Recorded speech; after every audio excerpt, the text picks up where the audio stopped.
루포비아 가문의 가주는 탑 최강의 불임이로 신해와 동물을 포함해서 심지어 인간마저 부릴 수 있다고 하는데요. 카이저는 루포비아 가문의 20개 분가 중 회색 늑대 가문 출신인데 가주처럼 불임이로서의 재능을 타고났습니다. 그런데 카이저는 본가인 직계가 아닌 분가 출신인데도 직계 이상의 재능을 타고났다고 나왔고요. 자아드 가문이 카이저를 공주로 선택하면서 카이저의 위상은 십가문 본가 출신의 자아드 공주급이라고 볼 수 있었습니다. 자아드 공주란 곧 권력을 상징했기에 다른 가문에 비해 특별히 내세울 게 없었던 회색 늑대 가문은 서서히 세력이 막강해지고 있었는데요. 카이저가 자아드 공주로 선정되기 일주일 전에 20개 분가의 아이들이 모여서 결혼날이 있었는데 본가에서 갑자기 카이저도 참석하라고 말하면서 거기서 한 소년과 만나게 됩니다. 그 소년도 카이저처럼 압도적인 재능을 가지고 있다고 나왔는데요. 카이저는 이 소년과 사랑에 빠지면서 결국 파멸의 길을 택하고 말았죠. 자아드 공주는 사랑해선 안 되는 처지였기에 사랑을 갈구하는 카이저의 태도는 자아드 공주로서는 용인될 수 없는 행동이었습니다. 소년과 함께 나간 곳에서는 가문의 직계 보초병들과 자아드 가문에서 파견된 병사들이 있었고요. 이건 모두 카이저를 테스트하기 위한 것이었습니다. 결국 이 테스트에 통과하지 못한 카이저는 자아드 공주로 선택받지 못했고요.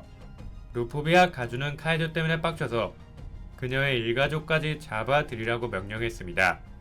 그러고 나서 본가에서는 카이저한테 특별한 노역형을 선사해서 선별 인원이 된 후 네이먼트 정거장에 들어가서 엘레인이라는 이름을 버린 후 카이저라는 이름으로 새롭게 태어났죠.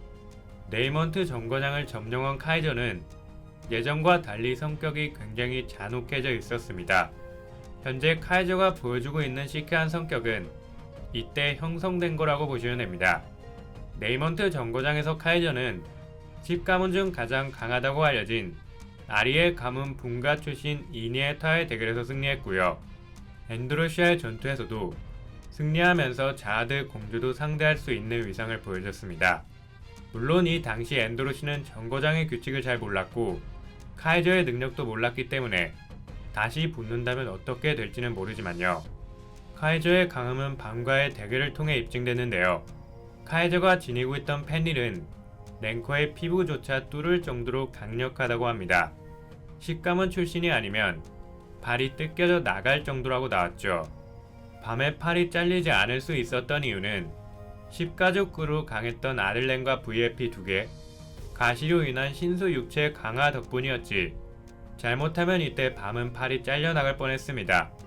게다가 펜리는 카이저와 위치를 계속 바꿀 수 있어서 공격하는 것 자체가 거의 불가능하다고 볼 수 있었죠. 그리고 카이저가 템빨인 것처럼 나왔지만 밤에게 패배한 뒤 재전이 열렸을 때 모두 카이저의 실력에 감탄하는 모습을 보여주면서 카이저는 기초 능력부터가 뛰어나다고 평가할 수 있었습니다. 엔드로시 또한 카이저의 실력을 인정하는 모습을 보여줬죠. 하지만 같은 가문의 공주인 리랄 자아드와 비교하면 처음부터 얘네는 카이저를 무시하는 듯한 모습을 보여주면서 카이저보다 높은 위상을 가지고 있었고요. 1000년 동안 가문의 뒤치다꺼리를 한 카이저와는 달리 쿵 가문 선별인원 공주인 마리아와 쿵 가문 하이랭커인 마스테니 자아드와 동맹을 맺었다는 게 나오면서 세력 자체도 차원이 다르다는 게 드러났습니다. 카이저는 밤한테 패배한 뒤 불운한 삶을 살아야 했던 자신의 인생을 한탄하는 모습을 보여줬고요. 이후 시리알 자아드한테 빚을 다 갚고 가문을 떠나겠다고 말하면서 1000년 만에 자신의 삶을 살겠다는 의지를 표출했습니다. 여기엔 밤의 격려가 크게 작용했기 때문에 밤은 카이저한테 은혜를 베풀어준 고마운 캐릭터라고 볼 수 있었고요. 이게 카이저가 밤을 계속 도와주는 이유였습니다. 이후 엘레인이 경매폰으로 나왔을 때 하진성이 100억 포인트를 일시불로 지불하면서 시원하게 엘레인을 구매했는데요. 그러고 나서 하진성과 함께 잠깐 탑을 오르고 있는 모습이 나왔습니다.